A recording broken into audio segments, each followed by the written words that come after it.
Now we look at how to set professional boundaries as counselors. And as counselors, much like any other health profession or a profession where we service other individuals, we do occupy a position of trust. And as such, we have a fiduciary responsibility to follow a set of codes and standards within that profession. And I'll specifically draw from APA, so that's American Psychological Association, ACA, American Psychological Association for some of my counseling peers, and specifically for within my country, Canada's Canadian Psychological Association, CPA, and the province where I hope to be practicing, College of Alberta Psychologists, CAP. And from my review across these standards and codes, both nationally and also provincially, I kind of noticed a bit of how they've approached ethical considerations, and specifically boundaries for this presentation on a kind of risk mitigation approach and a harm reduction approach.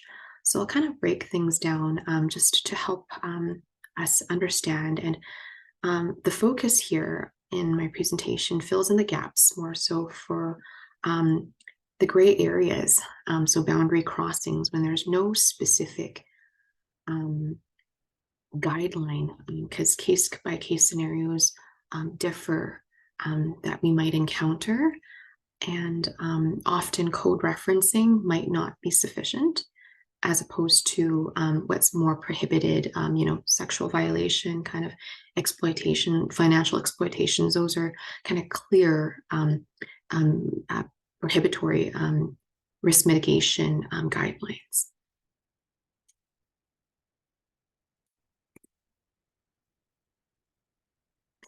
And so, like I mentioned, with risk mitigation and the codes and laws that I'll be drawing from ACA, APA, CPA, and CAP, I won't go through them in detail. I'll kind of highlight some of the sections I went through specifically that denoted boundaries. So I'll bring those up in just a bit. And as part of risk mitigation strategy is always to encourage self-monitoring reflections that are almost built into the counseling profession already. I know it was harped on me throughout my counseling courses and throughout practicum, how important self-reflection is between sessions, throughout therapy with a client and post-therapy. It's more so for developing, for personal development for the counselor, and also a place to kind of assess our biases and uncover these biases. And a lot of times, like we mentioned earlier, with some of the unconscious factors that foreground boundary decision making, within them could be some sort of my own personal issues that I could more easily see through self-reflection. And so, and kind of segue into reflections is also regular reflection is also regular self-care, and including within self-care is also protecting ourselves. Should we, need to be alert to spot these concerns of prohibitory concerns, that we're attentive to know what to do, and even kind of managing, being assertive to a client who's clearly crossing, boundaries sexually. That takes a lot of mental toll on ourselves as therapists, and also knowing how to do it in a tactful way to not, necessarily blame the client. That also takes a lot of cognitive capacity to manage that situation. And all ongoing, like I've mentioned, through self-care, ongoing self-care to regularly practice that, it also serves as a buffering mechanism around the ongoing boundary, even minor boundary crossings that we might cross. So, say one of my weaknesses earlier on as a new counselor was going overtime sometimes, and a lot of times it takes away from my own personal self care. That it also takes away from my capacity to make good problem solving. For around other boundary concerns that I might have otherwise missed. And hopefully by the end of this presentation, um, new counselors and also existing counselors that also can find some help in taking more seriously maybe a boundary plan. And what I mean by that, it almost borrows from the same kind of importance of instilling a regular self-care plan. Because ultimately, to practice self-care, we do align making sure that we have boundaries to protect otherwise crossovers from taking away from self-care time. So, a boundary plan per se could be something like, I'll kind of talk about my own. I build in a boundary plan in my self-reflections, my regular self-reflections, specifically around things that I have troubles with. Sometimes missing payment. Earlier on, I did miss payments with clients, and that in itself, as we earlier mentioned, is a financial boundary crossing. And noting that in my self-reflection as a kind of a category of, okay, Sharon, how did I do today? Did I cross this today? Why did I do that? How do I prevent that from next time? And the idea of a boundary plan is that it could be organic and change as we go because we are learning, and it's important not to be overly fixated or fixed as almost like that right from the previous slide of that model of an extreme closed off rigid boundary where making exceptions for clients when they really need when they're really not able to make a payment during that time. Maybe they didn't get paid, that was outside of their control on the day of our session, and kind of knowing how to be lenient and for those situations. So that's what I'm kind of saying, kind of like healthy boundaries doesn't necessarily mean like complete rigid boundaries. It's kind of knowing when to play around with it. So it doesn't kind of at the expense of, hurting ourselves as trusting professionals in the long run or seeming overly cold and rigid. So with CAP, short for College of Alberta Psychologists, like I've mentioned, this is where I would say the harm reduction guidelines are mostly instilled in this document, the standards of practice. As the title states, these are kind of the standards that are more prescriptive, and they do have the force of law imposed in them should these be crossed. So it's guided by the Law of Health Professions Act, specifically with CAP. And as you can tell, I can only kind of find these two kind of sections around boundaries.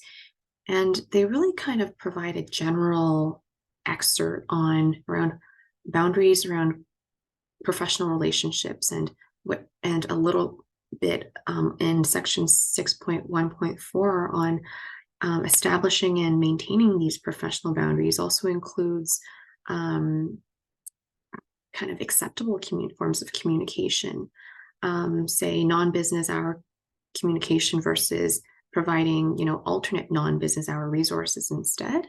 So this is kind of their more kind of vague kind of guideline on how to navigate around should, let's say, there be a time boundary crossing, like a client. I'm just imagining myself kind of, if I had a time boundary concern that I wanted to reference here at CAP, that I kind of look this up and see that, okay, my client is, say, contacting me a lot after my business hours, and what could I do to still provide a continuation of support for them? Maybe they're seeking, 24-hour support, that I could, provide a resource of, the distress center to help them use that until the next time we have our next session. So I kind of see a little bit of guidelines here, but this document, guidelines around some boundary crossings, but for the most part, this document is more of a harm reduction prescriptive kind of guideline. And, any breach of these standards may be deemed unprofessional and enforceable by HPA, not to scare us off, but kind of thank God for these kind of strict, kind of clear guidelines at times, where sometimes things aren't where we kind of don't really have to think as professionals as much as we do when we have a boundary crossing to kind of navigate around. So, and looking more nationally, I'd say, so Canadian Psychological Association, CPA's Code of Ethics, here is what I'd say less prescriptive and more of aspirational document that describes a bit of more of best practices or ideal guidelines for inquiring counselors here. So they do offer in the beginning of the document 4 principles that we should kind of try to meet, and they're kind of weighted. So the first principle being, I think it's to do with dignity of upkeeping dignity of the persons we support, which it should be, we should try our best at to maintain that as a first main priority. And then the second principle, I think it's to do with responsible caring. That's the second weighted. And then the third principle, integrity of our therapeutic relationship. So some of the responsibilities that I have to upkeep as their counselor, and confidentiality of what's we discuss in therapy or they express in therapy, that I don't breach that unless there's extenuating circumstances. And then the third principle is kind of responsibility for the society and public at large. So at times, CPA recognizes that these principles can't always be met at all times. So, for example, I'll try to find a real example. I'd say just kind of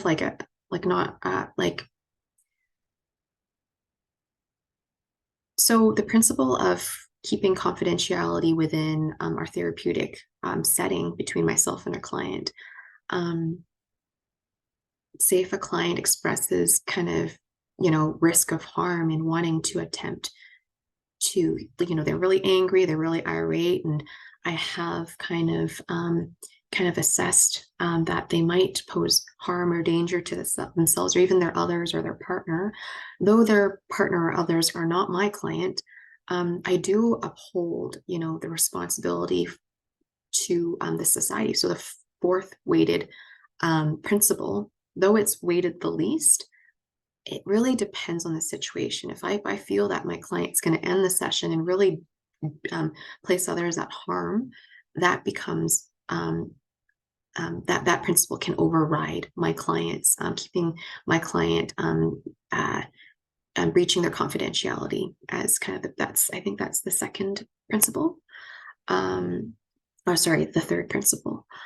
So you could see that the CPA kind of offers a little bit of a gray area. That's why it's more of an ideal document. And also thank God for that, because as there are situations that I can even probably actively reflect where it's not possible to meet all principles at all times. And sometimes, as long as we can rationalize why we had to choose one principle or one decision that impacts one principle over another, this can be acceptable. So hence, throughout these documents, they do highly encourage consultations, and if not, they're mandatory, I think, throughout even registering as a provisional psychologist. We require supervisors to kind of oversee our decisions, and also to document, should I be called on, that client, were to set a complaint on why I, alerted authorities to check on, that client's partner's welfare and safety, that I have documented this and my reasoning behind that to kind of save my butt in a way. And then to our neighbors in America, the ACA, they're more prescriptive. Their code of conducts here are more prescriptive, and actually a mix of both prescriptive, so standards to meet, as well as ideals. And they're more descriptive, and as you can see, they're kind of broken down into five different, I could find five different categories of how they guide boundary crossings. So say document, I won't go through into detail, so I'll just kind of mention it briefly at the title. So documenting boundary extensions, like I've just mentioned, importance of documenting, bartering, in case, exchange of monetary exchanges of services aren't possible. Bartering seems to be a possibility. Managing and maintaining boundaries in professional relationships, receiving gifts. And I find this, I don't know if this is, as I was reading through the literature, there wasn't a lot that I could find that really guided much on what's it was more so best practices in receiving gifts. So much so that we're not exploiting the clients. So one thing I kind of learned in my previous job in the disability sector is a lot of our clients are, they do like to give gifts as a token of thank you. And in our agency, there wasn't really a specific protocol on how to deal with that. But it was insofar as the suggestion was, either not receiving gifts or kind of, instilling, teaching our clients that we don't need gifts, a thank you's enough. And if they do get us gifts, to kind of reciprocate that, buying them a coffee, like a cheap coffee card or something like that. But the bottom line is that we're not trying to exploit the client, and we don't want to continue that kind of exploited, like we don't want to be caught kind of opening that up. But also being sensitive to how different clients, and also perhaps in different cultures, like my culture, we often give a lot of gifts to people as a token of thank you. So also respecting that as well, and not taking advantage of that. And then finally, extending counseling boundaries. So should, I offer like counseling services to I'm providing counseling services to like an ex-employee of mine, based on perhaps geographical remoteness, and there's no other person that can speak similar language as they can. And then APA is what we're most familiar with. So they also offer mix of prescriptive and also best practices. So of course, sexual harassment is clearly prescriptive, and like highlighted here, do not engage in sexual harassment. So that's pretty clear. And then some of the best practices around boundaries is they kind of offer a little bit of guidance around some boundary crossings of multiple relationships. So I find they're really kind of speaking similar kind of language as as our Canadian standards as well. Okay, so, and Now we move on to harm reduction, and specifically around boundary crossings is what this presentation is meant to kind of fill the gaps in helping us better prepare for those more unknowns. And the previous codes and conducts and standards of practice do offer like decision-making models that the next slide will show. And I'll also add in some decision-making models from decision-making models that I found in the literature that's like an additional booster, if we will, to add on to the codes and standards decision-making model. And actually across different jurisdictions, so not just with CAP, they do have decision-making models that's probably quite similar that professionals within those jurisdictions can refer to. Oh, let me correct myself. The ethical decision-making model was not from CAP, it's from the National Regulatory Board, CPA.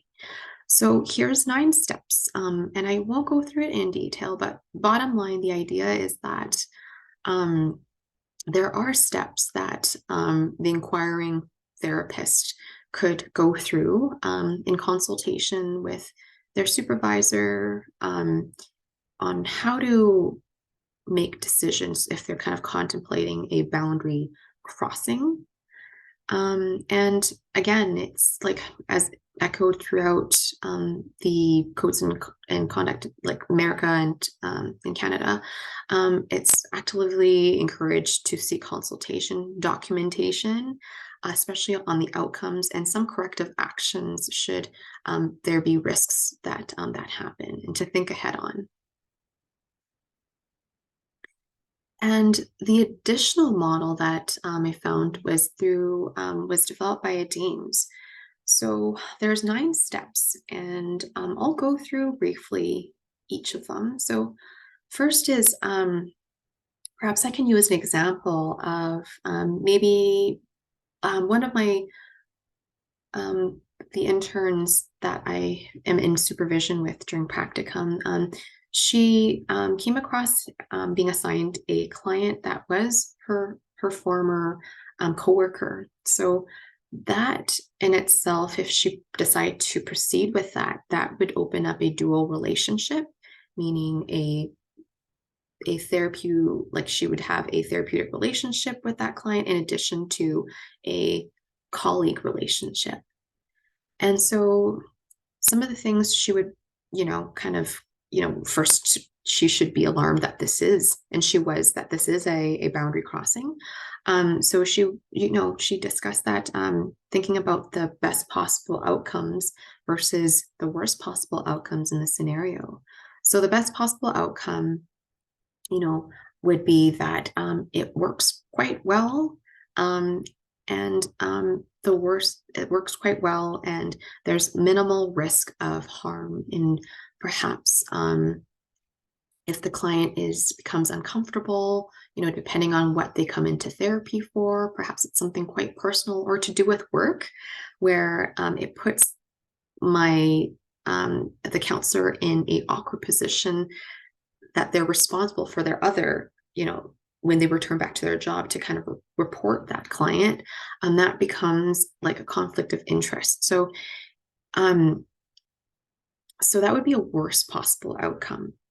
And first we ask, why would we, that's clearly a no-go, right? But at times we might consider this dual relationship. Should this client, and this happened, the client speaks the same language as that counselor, and there's very little other interns in our agency that do speak the same language. And so we might even consider, that might be considered an exception to provide, to go forward with this dual relationship for the purpose of access, and matched language. And then second, also to refer to literature about specific boundary crossings of this nature. So, are there any kind of literature that supports this counselors around how to navigate this dual work, therapeutic relationship? And, if not, still consult with the supervisor. And I'd arguably say consult throughout and not just use literature as just one source for consult. And then the third is to seek additional guidance from professional codes of ethics or case laws related to the counselor's professional jurisdiction. And that could also mean sending an email to, the regulatory board and seeing kind of how to navigate around this specific situation.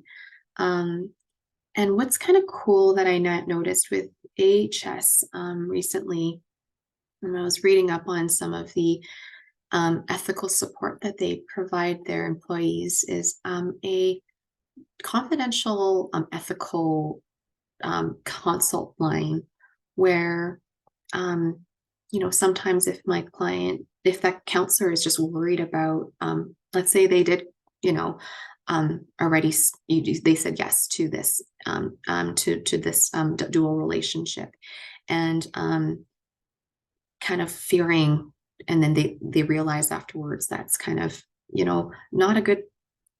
There is risk involved, but they're now recognizing that, and they still want to seek some guidance on what to do now, without feeling the fear of repercussion, to still seek guidance.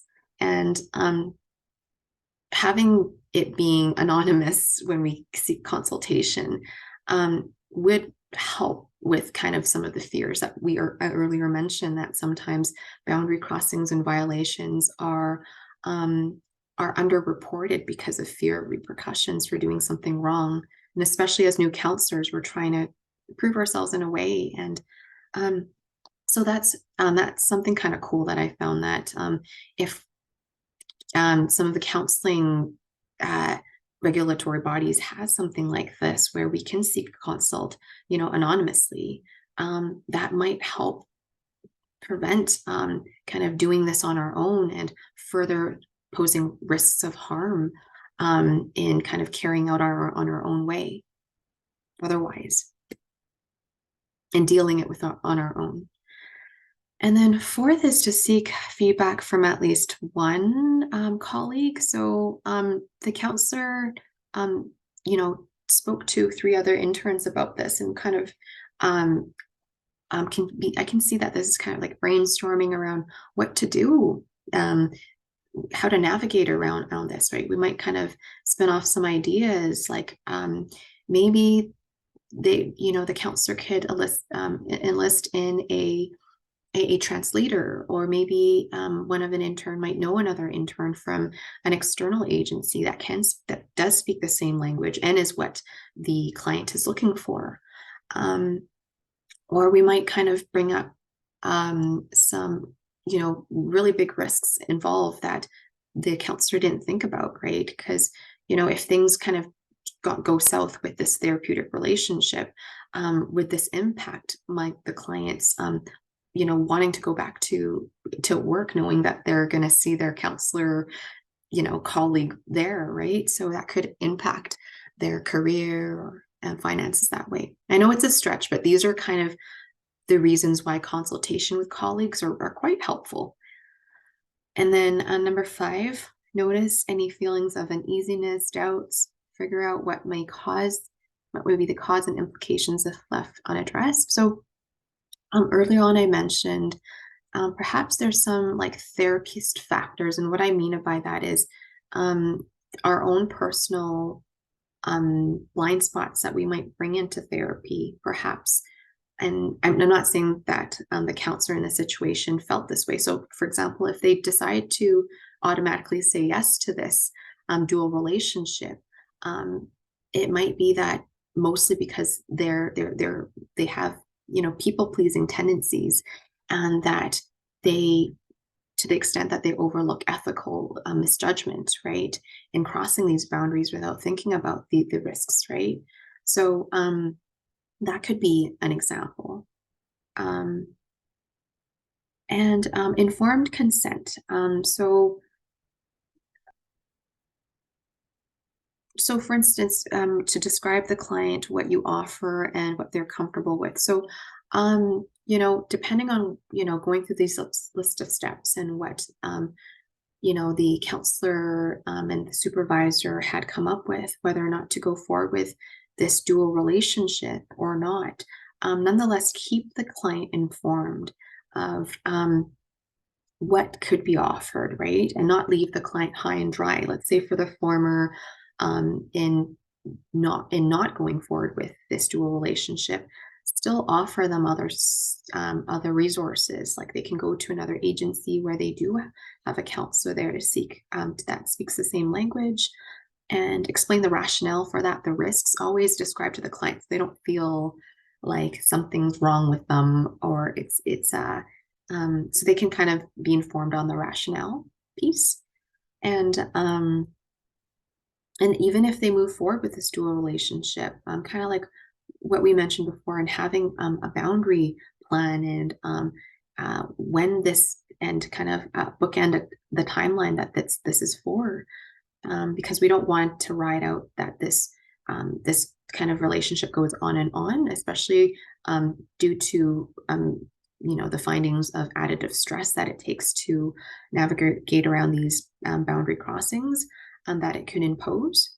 So kind of keep the client informed throughout what the agreed upon plan would be. And then 7, refer a client in context of boundary concerns. So much like the previous step 6, if we do plan to go with the former and referring the client, it was to do to the counselors feeling uncomfortable, and doesn't think that they could provide any benefit with the client.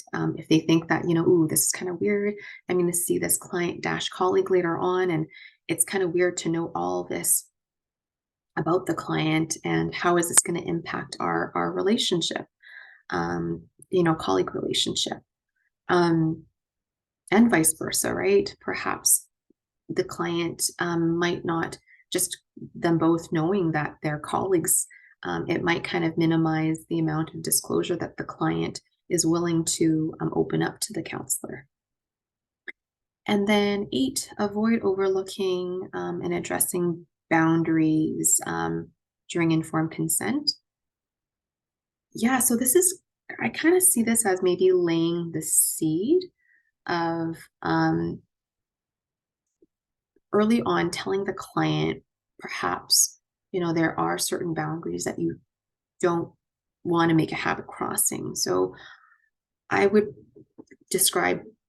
I would explain when my office hours are. And so that kind of lets them know ahead of time that I'm not reachable past those hours. And so it'll make it easier later on if they should cross, trying to contact me after hours, that I could easily kind of ease in this conversation without kind of calling them out, saying like, oh, remember we signed the consent that these are my office hours. Yeah, this is just a reminder that unfortunately I can't, receive your call. I know I missed it. I'm so sorry. So, or maybe not even apologize, right? Because that might be a little bit people pleasing. But yeah, so it just, number 8 kind of just makes it easier to have these boundary crossing conversations with clients later on.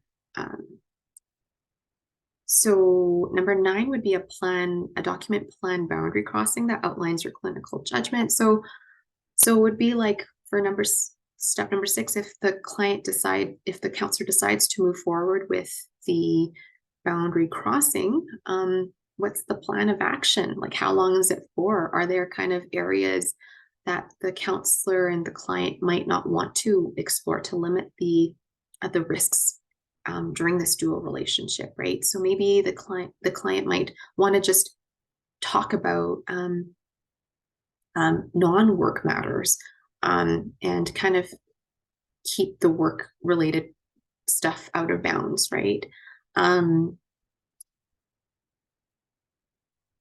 Okay, and this also documenting the boundary crossing plan is the rationale that should um, the counselor be called upon, maybe by their supervisor or some sort of reason um, by the regulatory board, that they have this rationale documented ahead of time.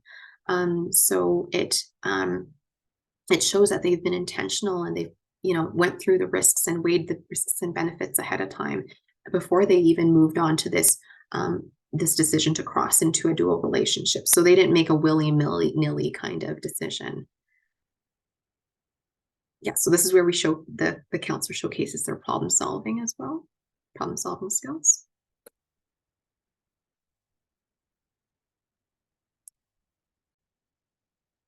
And this is an important slide here because it does synthesize key themes from previous slides on the models and strategies that essentially are synthesized here into 5 steps. And so how to set and maintain healthy boundaries overall, incorporating a Dames model. Like what we started with from Tawab, it's more so about being self-aware overall as a life attitude, being self-aware also in context of navigating around boundaries, knowing at all times kind of what boundaries are we dealing with, what kind of discomforts is going on right now with the client. Is there a boundary concern? Like what type is it? And through practice, and I've kind of known for myself that certainly the boundaries that I didn't even think I was possibly crossing or feeling discomfort with, like now with after close to 8 months of being in this practicum, I can clearly spot, okay, that might be an intellectual boundary. Oh, a time boundary and that sort of thing, right? But some aren't that intuitive to know right away. So that's why it's important to that I actively encourage building in a boundary plan, if not just adding into these sections of considering, different kind of considering boundaries as even something to reflect on in your existing self-reflections. So, and number 2 is having communication skills as a counselor helps us be clear and direct about what we expect and teaching what to the client what is expected around our boundaries. And I kind of find that I learned what's called role induction and use this during informed consent during discussion to have these conversations around expectations on boundaries. And essentially what role induction is, it's a process by which, like myself, I would discuss with a client ideas about therapy to ensure that we're on the same page on understanding the process of therapy. And this can include the rationale, the framework, the treatment structure, processes, expected outcomes. What does meeting a goal look like for you? And we kind of, co-explore that together through role induction.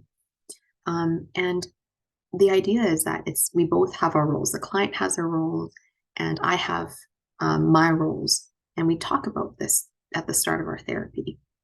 And we lay the groundwork for establishing the boundaries from the get-go.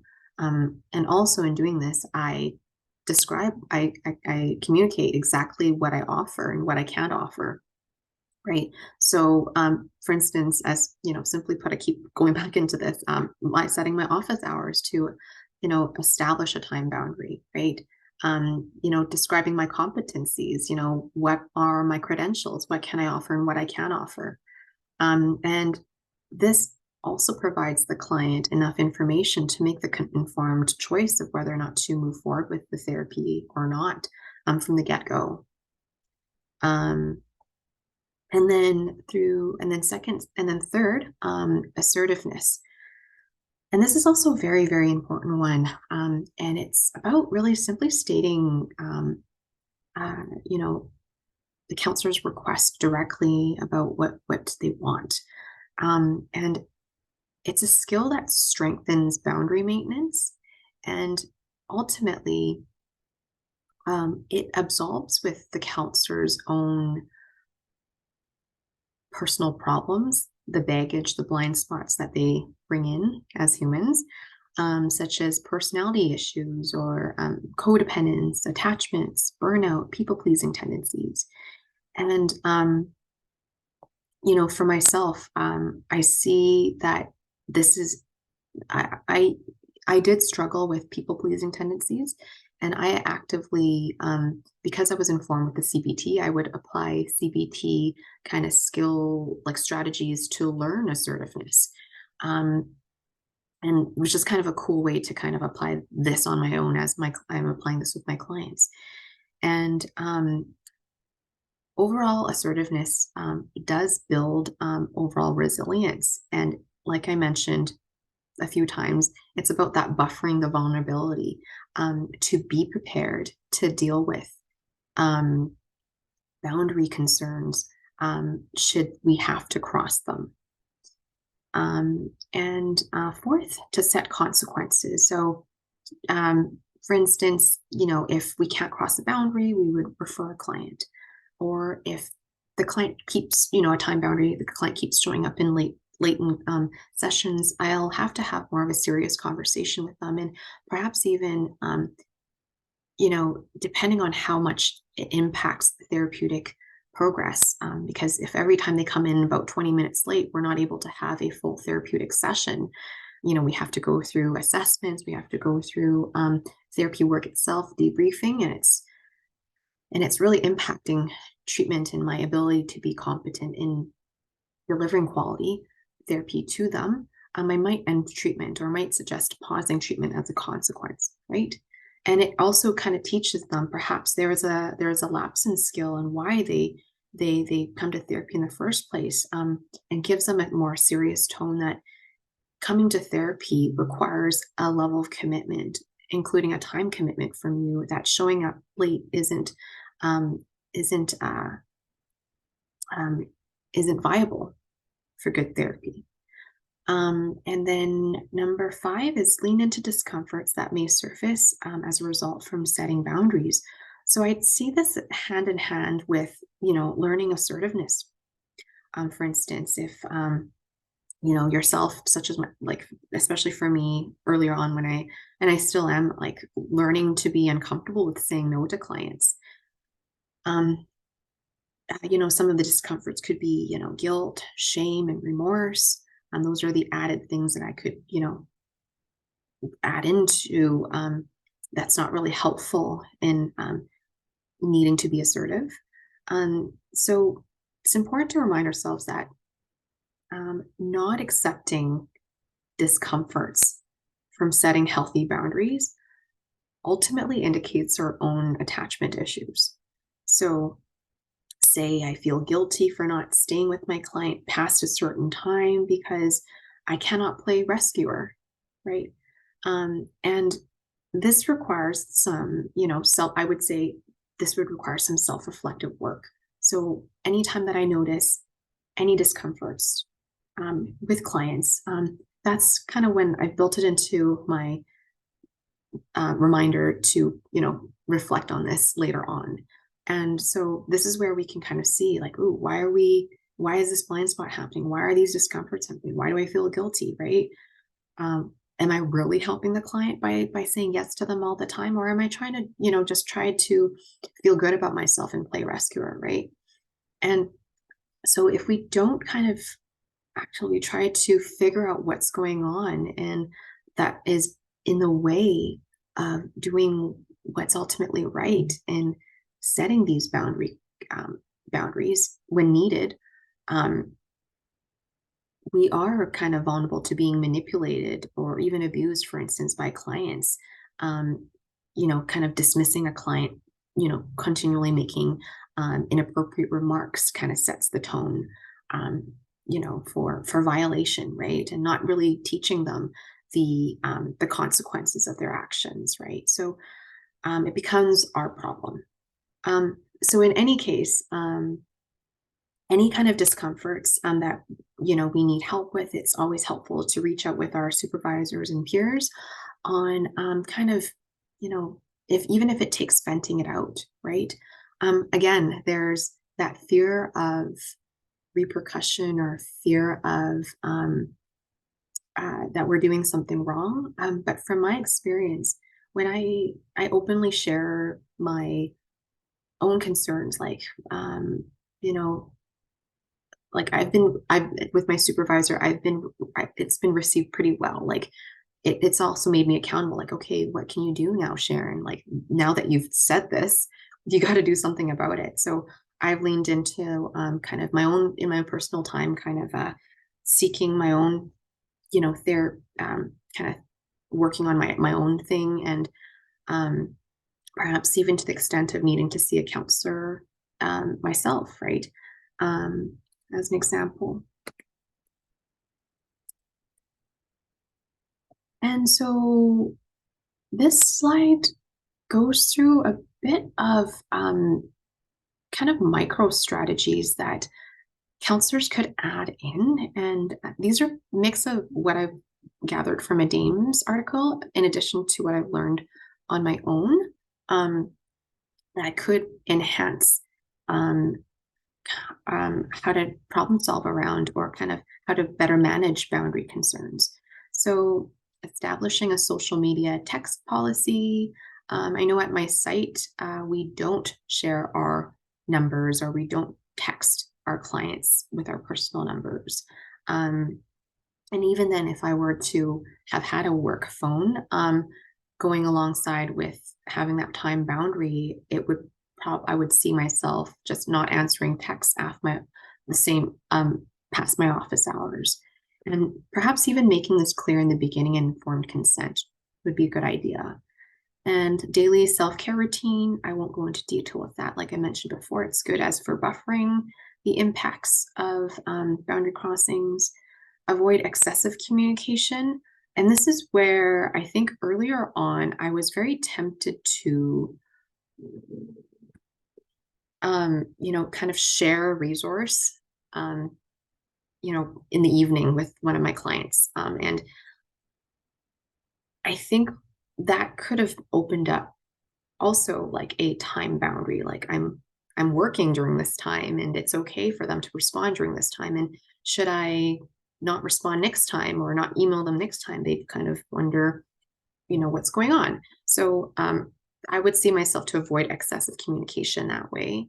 And also, I think this also leads to, should the excessive communication open up more spacing for unsupported counseling? So for instance, if I were to work excessively outside of my site's hours, and holding sessions then, which is a clear no-no, that poses a risk for myself and the client should I need any assistance, that my site can't help me because they're off. So that also helps. That's also saves me from being liable, and also the client from otherwise not getting the help that they really, really do need in regular office hours, when there's more people to help, if I'm limited in helping them. Limit self-disclosure. Won't go into detail with that. I guess maybe I will. So with limiting self-disclosure, there's perhaps less likelihood for, just an example that I kind of could use to kind of support what I just said about maybe sometimes the counselors ourselves having certain kind of traits about themselves that make them more vulnerable to risk in a therapy setting. So limit my disclosure of some problems that I'm kind of struggling with. So if a client of mine is struggling with their marriage and really emotional about it, and I'm also struggling with similar separation issues in my own life, I would not share that because I haven't worked it on my own myself, and I might unintentionally scratch some saliencies and sensitivities, and I want to avoid, crying or being overly sensitive and overly biased and focusing on myself in that session. So better not touch that topic. But in a different setting where I'm, gone through therapy and I'm in a better place, and I think that I can self-disclose to a client about about my relationship, some of the relationship work that I dealt with, which would be relevant to helping them, then that's okay. So it really depends on how managed I am with that particular disclosure, and also, as usual, if it's helpful for the client. And then boundary talk during informed consent, rule induction, we mentioned that in the previous slide. Model self boundaries, also models for clients to learn that they come into therapy perhaps lacking having boundaries. So professional boundary routine, taking payment in session, build that as a habit, and maintaining professional office space. So ensuring perhaps maybe not as much personal, although I work in my office, like home office, and sometimes there's pictures and personal stuff. And I kind of find that okay, personally, that the client knows I have a life and I have a family. It makes me relatable. But at times, maybe, if there's something really, really personal that you don't want to share, and it might be an issue, or if a client is, a client's really against something, and there's something in view that really really kind of triggers them, that might not be a good thing to show in your office environment. So ultimately, just having a professional space kind of neutralizes potential for that. Cautiously navigate remote counseling boundary concerns, and to prevent crossovers. So I'd especially, personally, I had a counseling session with my psychologist, and I remember one time she accidentally shared screen that she was, it was her bank, like it was her banking page. And to me, I think my initial thought was feeling like, you know, thank God there wasn't personal information there, and also I would not take advantage of her. It also communicated to me that it made me feel like I wasn't as important and she was doing something else. Although it's so easy to that maybe it was a page that she opened, she didn't mean to, she wasn't looking at it. So ultimately, to save ourselves this added additional misunderstanding, to kind of, I have in a habit to close off all browsers that are personal and during session, and just have the browsers that I do need, the Teams browser or whatever remote platform that we are accessing video session for, just to minimize the risk of crossovers. Monitor risk factors regularly. So again, build that into regular self-reflection. I know what my risk factors are, which is overtime and not taking payment sessions sometimes. So that's what I'd include in my regular reflection. I wouldn't necessarily include all the other ones that aren't as relevant, that I don't necessarily have challenges with. But it's possible that for new counselors that want to, and all to them, if they want to kind of be exceptionally on top of thinking ahead, and about all the boundary concerns that they might, that they're not sure, but they might cross. So that's being extra cautious. And I look up to that, actually. Setting specific office hours, won't go into that. I already talked about that a bunch of times. And engage in own therapy if necessary. I personally would do it. I haven't been, more so because of I've not on benefits while I was in practicum, but I think definitely there's many times that I would have found it really necessary and helpful to see a counselor for some of these people-pleasing issues rather than kind of self-therapizing myself.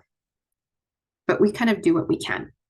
But ultimately, it's just recognizing our own need to make sure that we ourselves are responsible and are okay to handle our own issues before we can expect to, um, you know, to be able to handle the issues that our client brings ourselves. Not saying we necessarily need to have it all set out. Like I still have a lot of things I need to work on, but perhaps if I'm working on a particular issue, I perhaps will not, self-disclose that particular issue with my client if I haven't worked it out myself. So bottom line, we're not meant to be like perfectly well therapized therapists before we help our clients. In fact, that makes us not as relatable. And sometimes I see the benefit of having, knowing that I'm working on myself in parallel with the client's work. And that makes therapy even maybe more impactful and more genuine, I'd see. So here's some case scenarios that, like I've mentioned, there are 7. So I'm going to just perhaps open up a different video on these scenarios to go through. But I'm just going to take my time to, pause at any moment that you wanted to look through these and, try them out yourselves and go through them yourselves. And like I mentioned, if you have a study group or, a group of other counselors or professionals that you are friends that you want to go through these, for fun, it could mimic kind of like a consultation as if, you are really experiencing these scenarios and you're talking with a team of other professionals on what to do. And I'd suggest to go through these alongside the ethical decision-making model, also by Dames, in addition to the codes, the ethical decision-making models in your particular jurisdiction.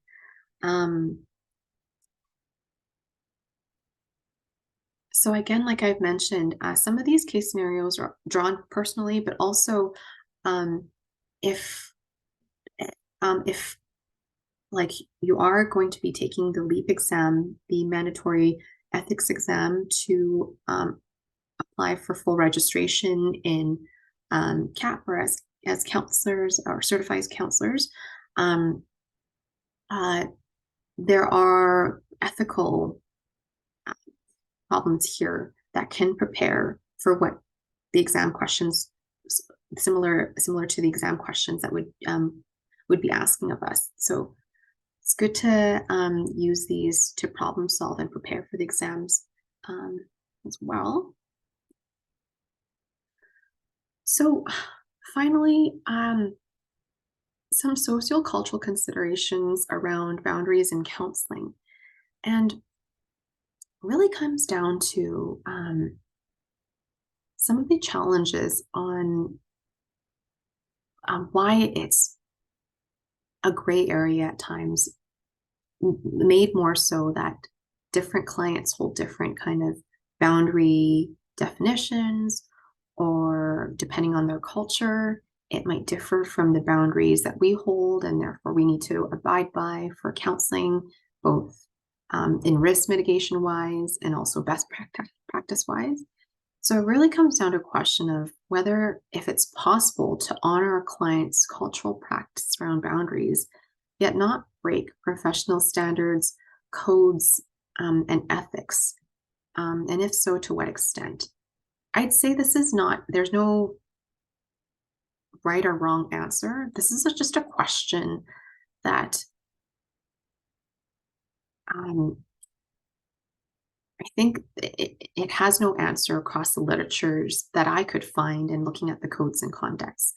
many counselors report that their current codes of ethics standards are sufficient enough in guiding these cultural dilemmas. And more, I think, as we are working with clients from different cultures and understanding that in Canada, there are certain ethical requirements and ethical training that we counselors need to be trained on and informed to navigate, that do update organically as well, depending on the socio political environment, right? So any changes to that climate also changes our expectations on what's ethical and what's not for counselors. So it's quite not fixed. So it adds on to the difficulties on having specific guidelines. And we perhaps would not want to do that, because we want to be flexible to account for these socio-political changes. And so these changes happen due to, excuse me, various factors that could include revisions in ethic codes, training in ethics, changes in workplace environments, changes in laws in society, differences in values of the clients that we counsel, and perhaps, also meeting the client in terms of their own level of moral and cognitive development at times, if possible.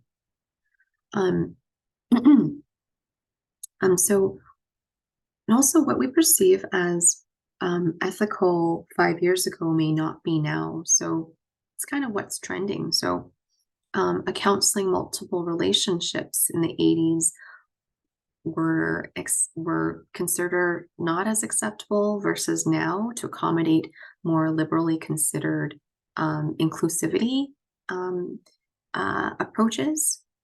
And so I can understand why not all jurisdictions adopt a unified understanding of ethical conduct, making having a universal way to tell a counselor what to do, in addition to the different scenarios they're faced with, is all the more difficult.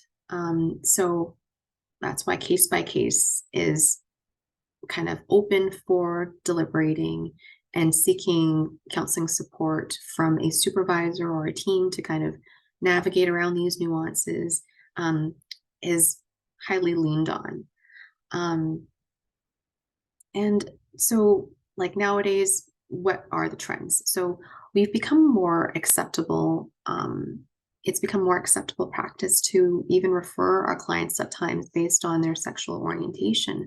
So I might not have, I've had a few clients that identify as trans, and they seemed okay to keep going with me. And I'm completely okay. I communicate that I'm okay with that as well.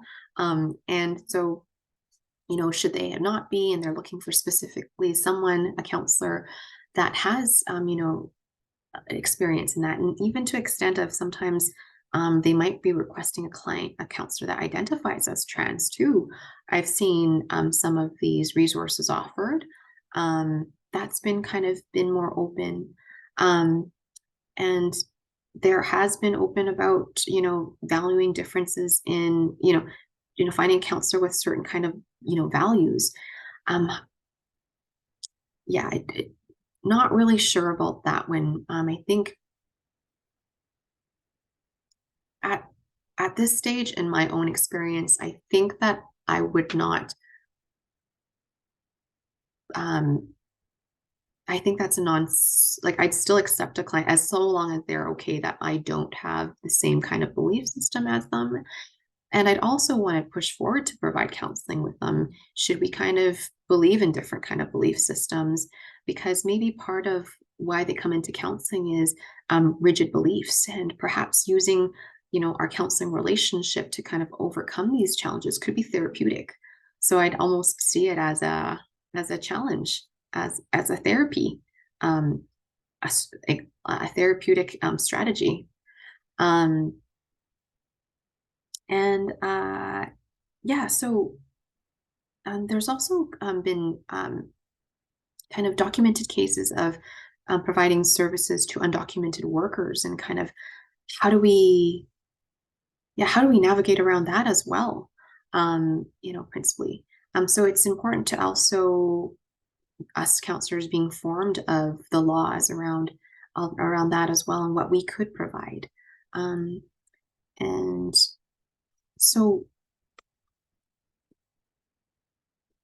so to conclude our presentation, just want to highlight that setting boundaries is ultimately part of our self-care and protecting that self-care.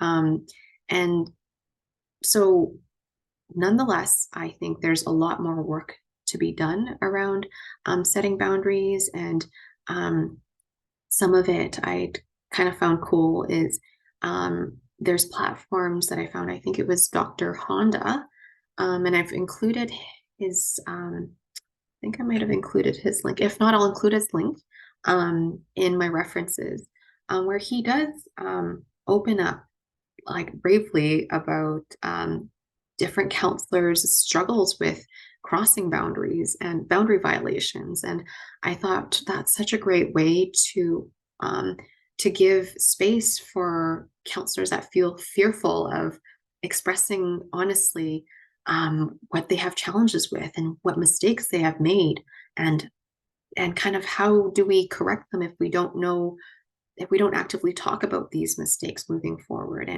um, and kind of overcome their fears of repercussions. So I'd say that's perhaps a step, the next step to emphasize and supporting counselors around boundaries training, to be open, and perhaps even in practicum sites and training, practicum and training programs to offer more support and openness, and you know, uh, supporting new counselors that deal with imposter syndrome and fears, and perhaps lack of understanding what they've gotten into in terms of what they're expecting, and the boundary concerns that they run into. Um, Having a space for that. So, and lucky for me, I've leaned into an intern group of mine during my practicum to really just vent sometimes, or even kind of share some of these challenges. And so if you have people like that that you can seek support from, lean into that. That's so very important, to not feel alone in this, that this is such a real thing that we've dealt with, and you can't possibly know exactly what to do and prepare yourself ahead of time for, crossing and unintentionally crossing, especially as new counselors. And we wouldn't want to feel, scared by our first accidental crossing, and the consequences for that. That might impact really good counselors from wanting to carry forward and be better. So that concludes the presentation. Hopefully that's helpful. And tune in for the case scenarios presentation that I would be sharing next time.